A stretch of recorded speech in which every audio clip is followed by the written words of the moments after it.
Chapitre 6.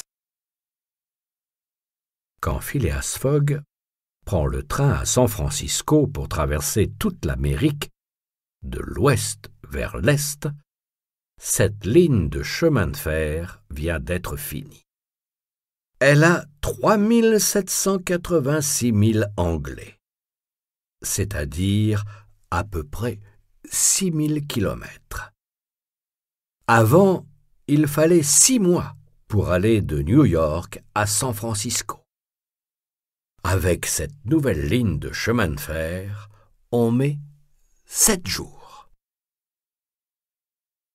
Le début du voyage se passe sans accident. Phileas Fogg a trouvé facilement des voisins qui veulent bien jouer aux cartes avec lui. Mrs. Aouda parle avec Fix et les autres voyageurs. Elle s'intéresse beaucoup au pays qu'elle traverse. Passepartout dort presque tout le temps. Un jour, après le déjeuner, le train s'arrête. On se penche à la fenêtre. Il n'y a rien. Aucune gare, aucune ville. Les gens quittent leur place, descendent des wagons pour voir ce qu'il y a. Ils voient le mécanicien et le chef du train qui discutent avec des soldats. Le pont est gardé. Il n'y a pas moyen de passer. Il fait très mauvais temps ces jours-ci. La rivière est grossie par les pluies. La force de l'eau a creusé les bords. Elle a emporté des pierres et démoli une partie du pont. Il n'est plus assez solide. Si le train passe dessus, le pont tombera. Tous les voyageurs sont autour des soldats. Chacun veut donner son avis. Il faut passer. Il ne faut pas passer. Nous avons une chance sur 2 de passer sans accident. On peut faire une chose très simple. Mais non, monsieur, vous êtes fou, etc., etc. Passepartout crie aussi fort que les autres. Et naturellement, personne ne l'écoute. Enfin, le chef du train prend une décision. Il demande aux voyageurs de remonter dans les wagons et donne ses ordres au mécanicien. Le train d'abord recule sur 2 kilomètres. Puis, il repart à toute vitesse sur le pont. Il passe dessus comme un éclair, à plus de 150 kilomètres à l'heure. Il saute, pour ainsi dire, d'un côté à l'autre de la rivière, et le mécanicien ne peut arrêter sa machine que 8 kilomètres plus loin. Derrière le dernier wagon, le pont est tombé en morceaux avec un bruit de tonnerre. Pendant tout ce temps, Phileas Fogg a continué à jouer aux cartes avec ses voisins. La ligne de chemin de fer traverse longtemps une région de très hautes montagnes. Puis elle descend vers de grandes plaines où le train peut aller plus vite, mais où vivent beaucoup de peaux-rouges. Le 7 décembre, vers 11 heures du matin, on entend des coups de fusil. Les hommes et les femmes prennent leurs armes, prêts à défendre leur vie. Avec une adresse de chat, les peaux-rouges sautent sur les toits des wagons. Ils cassent les planches, démolissent les portes et les fenêtres. Leur chef est monté sur la locomotive. Il a jeté dehors le mécanicien et le chauffeur. Il voudrait arrêter la machine, mais ne sait pas comment il faut faire. Les voyageurs se battent avec courage. Plusieurs déjà, touchés par les balles, sont blessés. Ils restent étendus sur les bancs ou sur le plancher. Les peaux-rouges, tués, tombent en bas du train et sont écrasés par les roues. Au bout de 10 minutes, le voisin de Mr. Fogg reçoit une balle dans le ventre. Il tombe sur les genoux. Avant de mourir, il a la force de tirer Mr. Fogg par la veste et il lui crie « La gare! À 2000 d'ici! La gare! Il y a des soldats! Si le train ne s'arrête pas avant 5 minutes, vous êtes perdus! Les mécaniciens sont morts sans doute. Il faut tout faire pour arrêter le train. »« Il s'arrêtera, » dit Phileas Fogg en se levant pour courir vers la locomotive. « Restez, monsieur !» lui crie Passepartout. « Je vais m'en occuper !» Sur les toits, les peaux-rouges tirent des coups de fusil à l'intérieur des wagons par les trous des planches. Bientôt, quand tous les voyageurs seront tués ou blessés, ils seront les maîtres du train et ils pourront prendre tout ce qu'il y a dedans.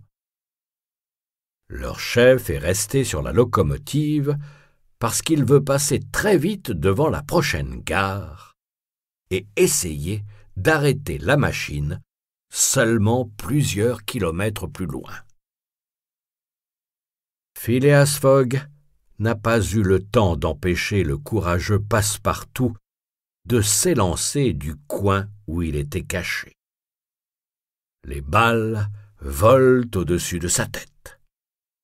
Mais il saute en se baissant d'un banc à l'autre. Puis, il sort et il passe sous les wagons en accrochant ses pieds et ses mains à tout ce qu'il trouve. De cette façon, il avance comme une mouche sur un plafond. Il arrive à la locomotive et il monte dessus. D'un formidable coup de poing, il écrase le chef des peaux-rouges. Il réussit à arrêter la machine à moins de 100 mètres de la gare. Les soldats, qui entendent depuis un quart d'heure les coups de fusil, courent vers le train et tirent sur les peaux-rouges. Ceux-ci comprennent alors qu'ils n'ont plus aucune chance de gagner et se sauvent en criant. Les gens sortent des wagons. On compte les morts et les blessés. Fix a reçu une balle dans le bras. Phileas Fogg et Mrs. Aouda n'ont rien. On s'aperçoit que les peaux-rouges ont emporté avec eux 2 voyageurs. On ne retrouve pas non plus Passepartout. Où est-il? Qu'est-il devenu? Phileas Fogg semble avoir une grande peine.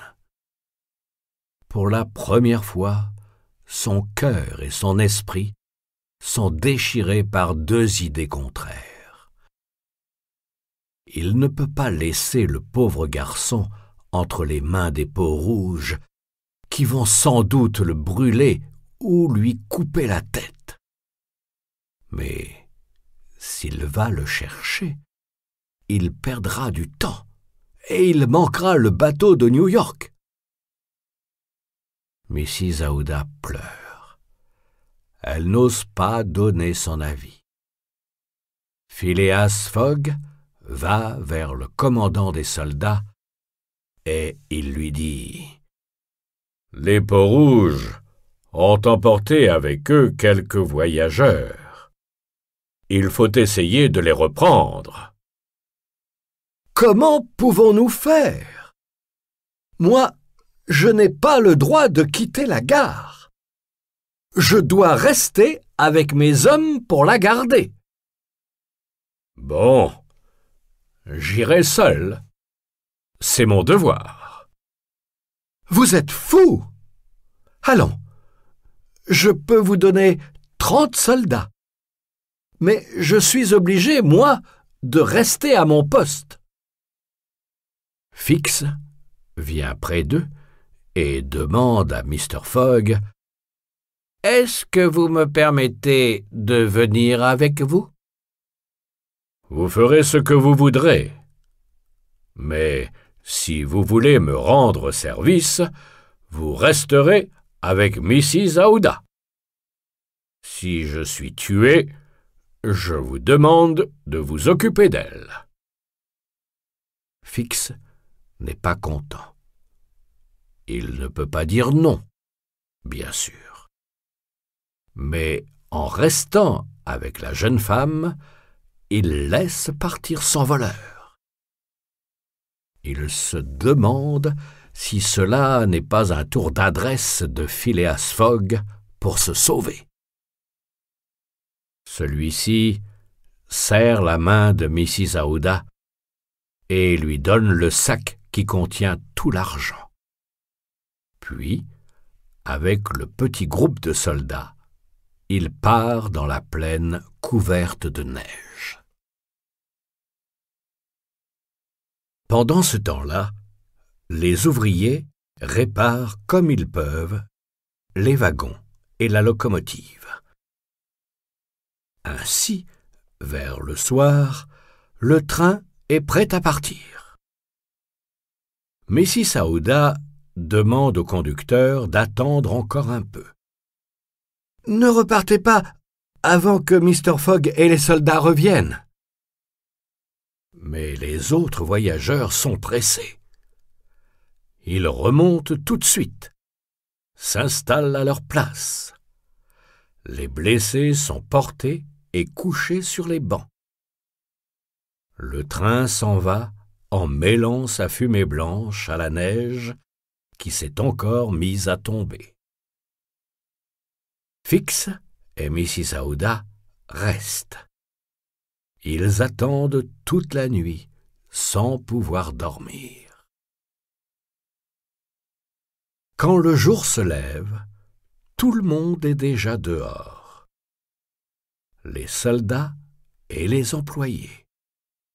On n'a pas de nouvelles de Phileas Fogg, ni des hommes qui sont partis avec lui. Enfin, vers 7 heures, on aperçoit des points noirs, très loin, sur la neige. Les soldats se mettent à courir dans cette direction. Bientôt, ils peuvent reconnaître le petit groupe qui revient.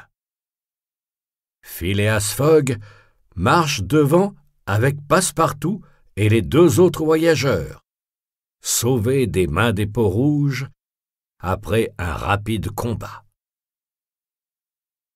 Tous, les sauveurs et les sauvés, sont reçus avec des cris de fête. « Vraiment, se dit Fix, voilà un voleur qui ne manque ni de cœur ni de courage. » Phileas Fogg, maintenant, a un retard de 20 heures. Le policier vient vers lui. « Très sérieusement, monsieur, » lui dit-il, « vous êtes pressé? »« Très sérieusement, oui. »« Si nous n'avions pas été arrêtés par ce combat contre les Peaux-Rouges, nous serions arrivés à New York le 11 au matin. »« Oui, avec 12 heures d'avance sur le bateau qui ne part pour Liverpool que le soir. »« Bien. Entre 20 et 12, la différence est de 8. Ce sont ces 8 heures qu'il faut que vous rattrapiez. Voulez-vous essayer de le faire? À pied? Non, en traîneau à voile. Un homme, cette nuit, m'a offert ce moyen. Phileas Fogg ne prend même pas la peine de répondre. Il va vers celui que Fix lui montre du doigt. En cette saison de l'année, explique le patron du traîneau, il est facile de traverser la plaine. Depuis quelques jours, la neige est dure. Un vent fort qui vient de l'ouest nous poussera bien. Si rien ne casse, nous arriverons à 1 heure de l'après-midi. Bien sûr, ce sera un voyage très peu confortable, et même dangereux. Mais Phileas Fogg ne peut pas choisir. C'est ça ou rien. À 8 heures, tout est prêt pour le départ. La plaine est plate comme un grand lac couvert de glace. Et le traîneau, lancé dans une course folle, va à une vitesse de presque 60 km à l'heure. Il fait un froid terrible. Les 5 hommes, enveloppés dans de grands manteaux de cuir, sont serrés autour de Mrs. Aouda. Passepartout, assis devant, reçoit tout le vent dans la figure. Plié en deux, il respire avec peine et il a besoin de toutes ses forces pour ne pas être emporté. Au bout de 5 heures, le conducteur montre un groupe de toits blancs de neige. Dès leur arrivée, Phileas Fogg et ses amis veulent sauter à terre. Mais ils ne peuvent plus faire un mouvement parce qu'ils ont eu trop froid. Il faut les aider à aller jusqu'à la gare où ils boivent de grandes tasses de thé chaud. Ils se reposent en attendant le train. Mrs. Aouda rit parce que le visage de Passepartout est rouge et cuit comme une brique. Passepartout, lui, ne trouve pas ça drôle. Il a tellement mal aux yeux et aux oreilles. Les trains sont très nombreux sur cette dernière partie de la ligne. Cela permet à nos voyageurs d'arriver le 11, à 11h15 du soir, au port de New York. Le China, le bateau pour Liverpool, est parti depuis 45 minutes. Il semble qu'il ait emporté avec lui le dernier espoir de Phileas Fogg. Comme à Hong Kong, Phileas Fogg est obligé de se débrouiller seul pour trouver un moyen rapide de continuer son tour du monde. À New York, bien sûr, les bateaux ne manquent pas non plus, et il en trouve un qui s'appelle l'Henrietta. Son patron, Andrew Speedy, reçoit d'abord très mal Phileas Fogg. Il n'est pas du tout content parce qu'il n'a pas fait de bonnes affaires à New York et parce qu'il est obligé de repartir tout de suite avec son bateau vide pour aller chercher du vin en France. Il ne veut donc pas aller en Angleterre. Et, de toute façon, il n'aime pas prendre des voyageurs. Comme d'habitude, Phileas Fogg offre une très grosse somme d'argent. Il essaie même d'acheter le bateau. Mais Andrew Speedy dit toujours non. Pour la première fois, les livres sterling ne servent à rien. Alors, Phileas Fogg change d'idée. Il ne discute pas plus longtemps et dit « Bon, allons en France. Je vous donnerai 400 livres sterling par personne. Nous sommes 4. À ce prix-là, je suis d'accord, répond le patron.